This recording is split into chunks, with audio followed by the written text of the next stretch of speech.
Bing Bang Boom, you raggedy fucking bitch. Murderverse Reports.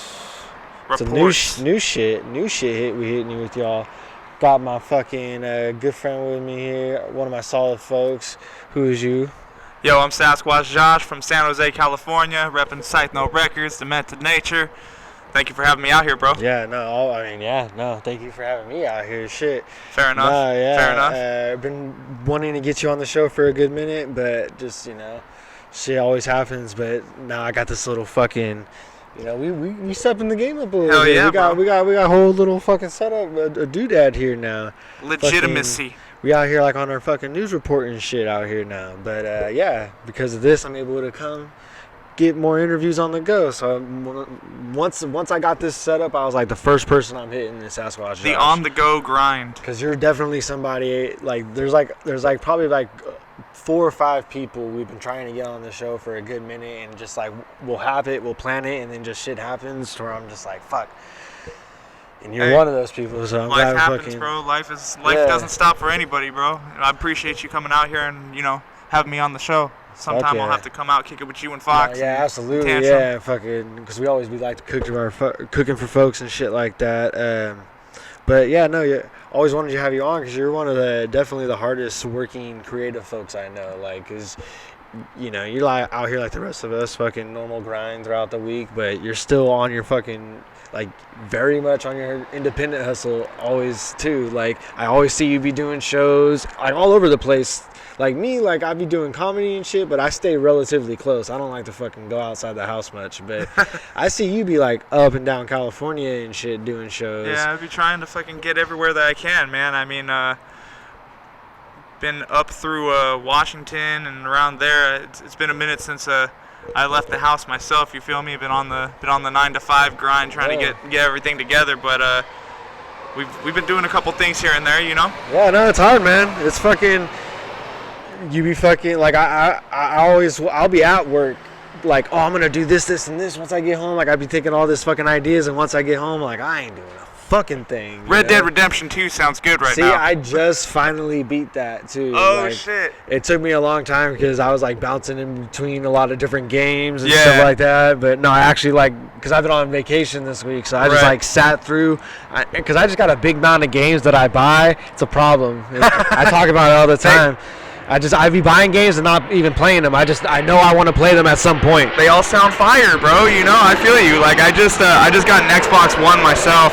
I was debating on if I wanted to get a Switch, a PlayStation, or an Xbox, and I just found an Xbox for a stupid good deal. Someone was selling it, the whole thing for $100, and I'm like, well, there's that. I already got the Xbox games. I'm ready to go.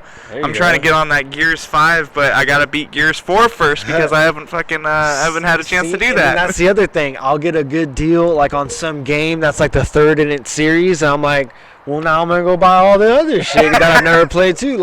I got all the Dishonored games. I've never played them. I just know I fucked with the fucking the publisher or the software company. Right, so I'm just like, fuck it.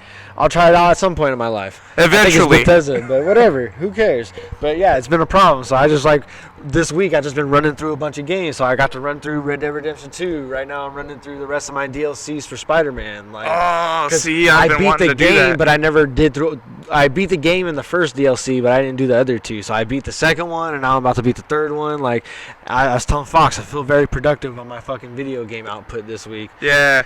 I've been wasting my time this week. That's one of the main reasons I wanted to get the PlayStation was for Spider-Man. That's one game I haven't gotten to play that I've been dying to play because I'm a big Spider-Man fan. No, dude, it's pretty tight, man. It's a lot like Batman. Batman games, but just Spider-Man. Fuck. But yeah, it's pretty tight.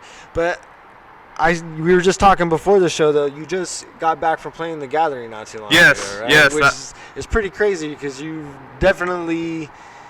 There's not many people still kind of dipping their toe into that world, I would think, as far as a lot of new artists, and at least be able to get on the show that big of a show too.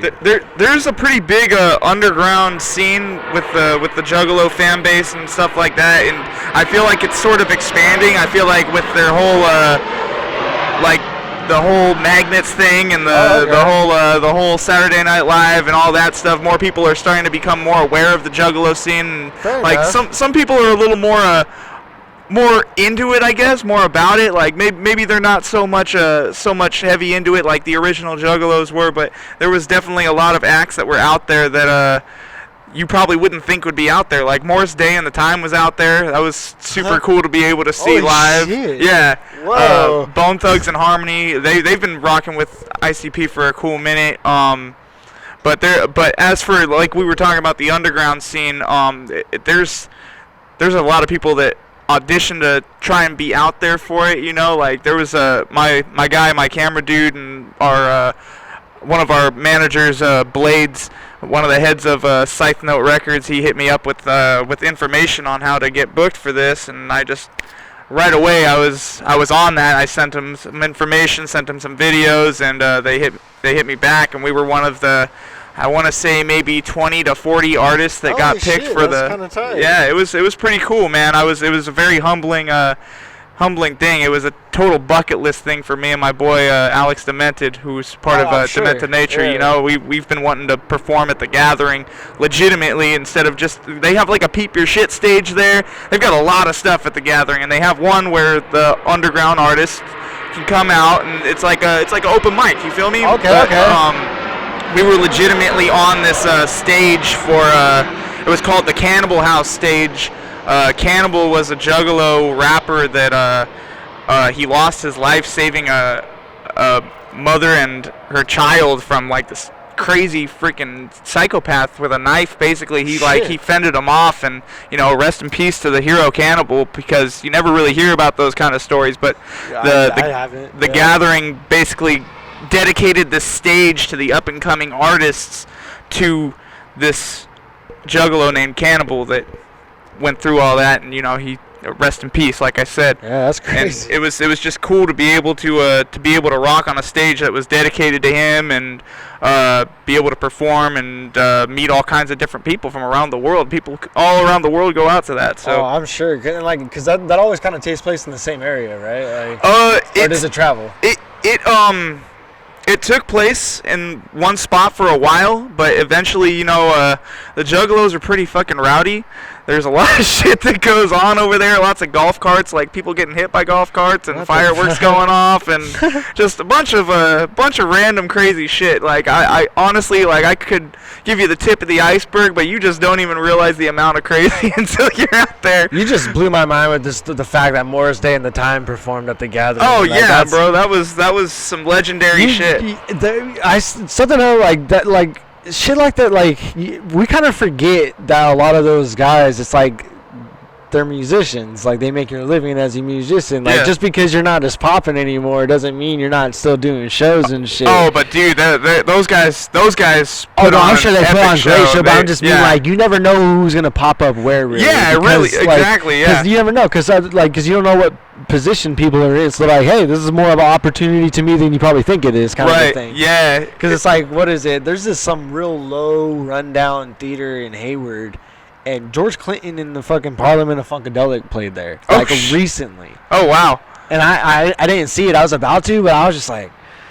You were just shocked that they were even playing there, I was shocked they were playing there, but I was also like, that theater where it's at, I don't know if I want to fuck around with the George Clinton show, because like motherfuckers, not even a joke, have been shot on that street. So it's just like, fuck, I don't know. Like that's a show that like you got to be ready for that shit. Right. But man, you just never know who's gonna pop up where, you know. Yeah, but that's wild. But crazy stuff goes down. No, I'm sure it's definitely a bucket list thing for like you and your homie though, because you guys have definitely like.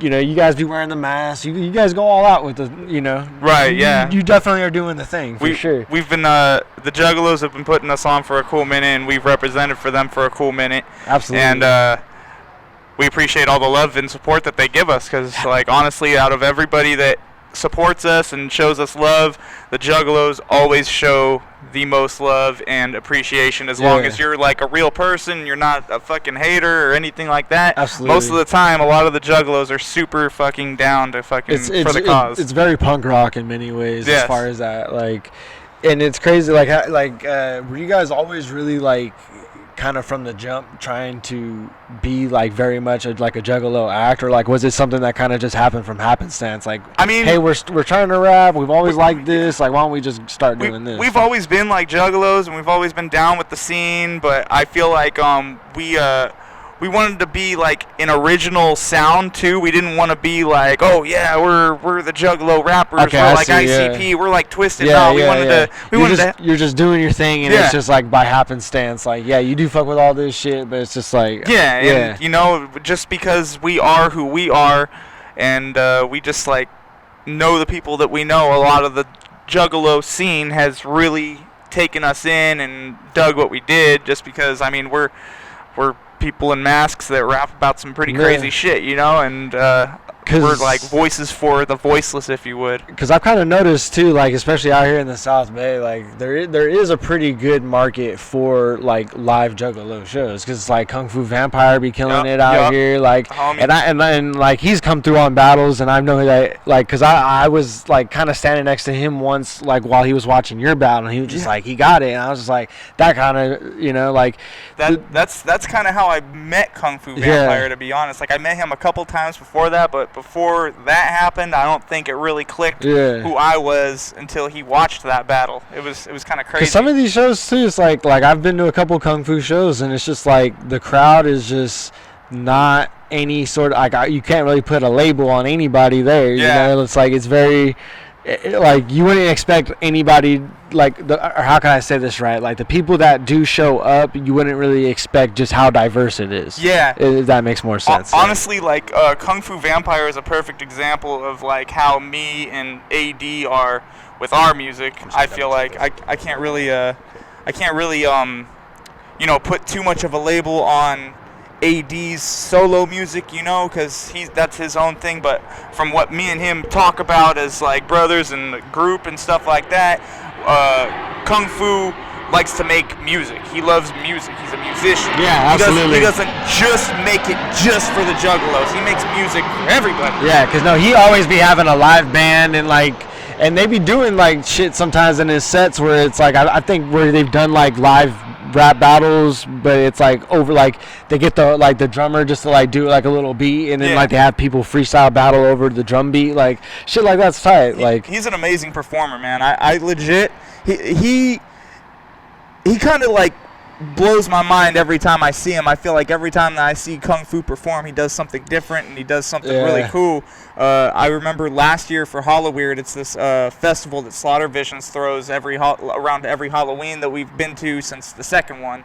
This year is going to be the 7th, but last year, I believe, Kung Fu was one of the headliners. I think he headlined the first night, and they were performing all their songs, and I swear, like, instead of the usual lyrics, Kung Fu freestyled through the whole freaking thing. Like, he had the hooks, like how they usually go, but he just, like, did some whole other shit. He was doing some whole other shit just to have fun, because he was with people that, you know, he knew, and people that enjoyed hanging out with him, and he just threw a totally different show. And I don't know what's cooler, getting to see him do it like with the usual lyrics, or seeing him just throw something completely different out there and having fun with it. See, and I like him too, because he's very much, he keeps reinventing himself in like, because he's in kind of his own genre in many ways, but then he's always reinventing that. Yes. Because it's like when he first came out, he was like the white face with the very long beard and stuff. Like he's always kind of looking very devilish, but it's always reshape. He's like a Chris Jericho of fucking fucking Juggalo acts. Like he's just always on another shit, but it's very much in the same vein of his. Of his music and the theme that he's always going for. It's pretty wild. And the music always has a little bit of a variety to it too. You know, I feel like when he first started, there was a lot more of a rock vibe to it, and it's definitely turned into more of a. I mean, the rap was always there. He was always rapping, but I felt like there was a lot more rock elements to it. Yeah. And it's kind of transformed into different kind of rap and hip hop, man. It's really dope. Yeah, no, definitely. I'm gonna be hitting up his his album release, the Come Dawn That's right. release party. That's on the 13th. Yeah, and then it's a Friday too. Yeah, that's fire. Friday the 13th. That's fire. It's his, he's been doing a Friday the 13th party for a few years now.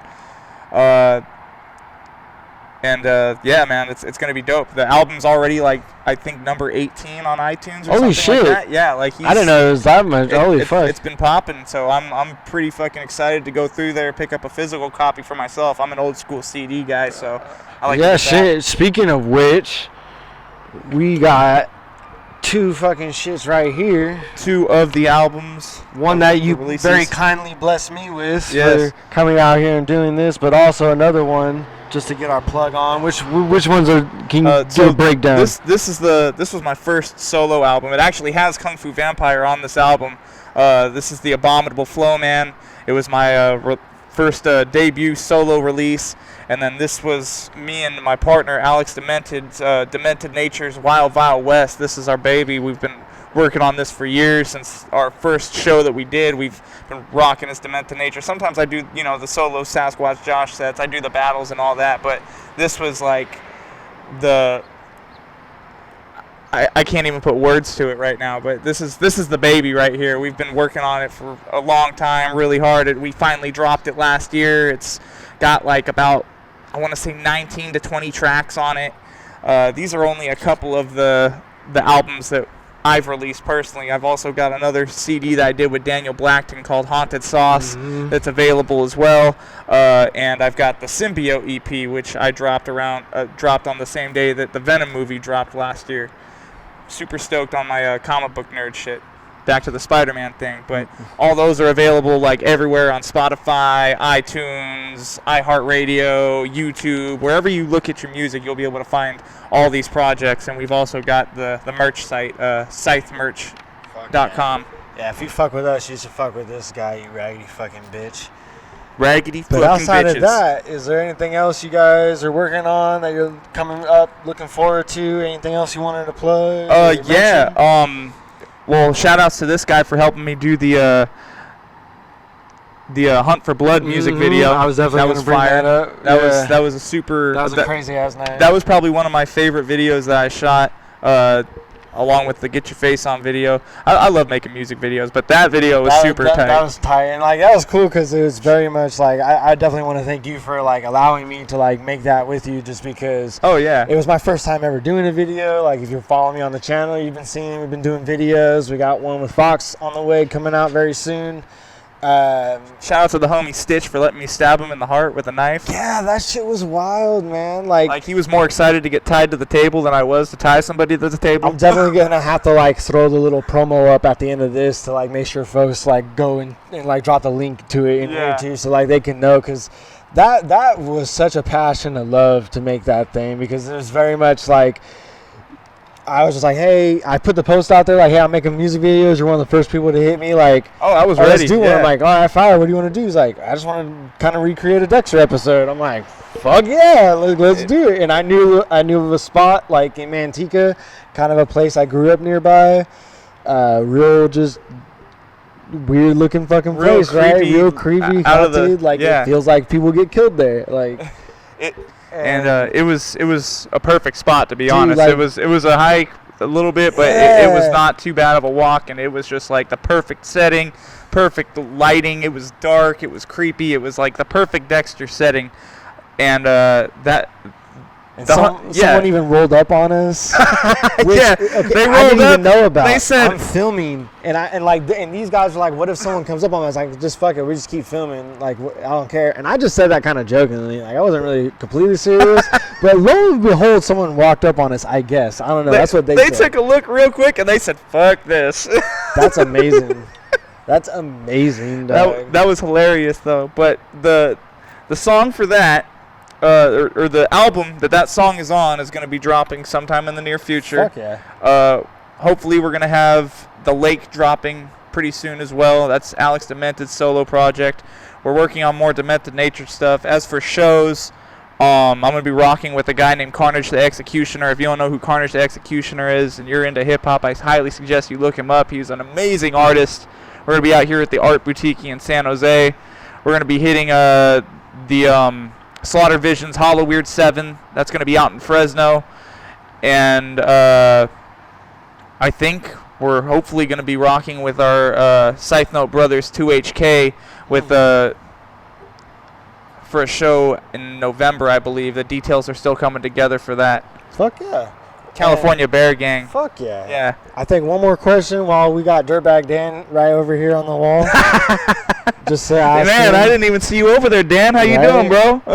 Sorry, Dan. It's too good. But yeah, I am curious though, because when I do see you in the mask, and your masks are always evolving. The latest one's pretty tight. Very serial killer-ish. Yeah. Leatherfoot. Yeah, that's good. But where does the Sasquatch part of all of this come in? Like, is that always just kind of like, I'm Sasquatch Josh? Or like, is there a specific story behind it? So, like, the masks kind of came in a little later. It didn't really have to do with my name, per se. My grandpa always called me Sasquatch because I had fucking huge feet, especially for a guy my size. And people were always tripping over my shoes in the hallway and be like, Sasquatch, you can't park your boats in the hallway. And I was like, oh, well, sorry, man. I'll move those. You ever thought about doing, like, a music video and make a bunch of people just wear Chewbacca masks? That's a pretty fire idea, to be honest. I never really thought about that. In the moment. You can have that. That's a good one. That'll probably have to be our next video that we do, sir. Hey, I'm down, man. Definitely hit me up. But fuck yeah, man. Sasquatch Josh. Make sure you guys go follow him. This has been Murderverse Reports.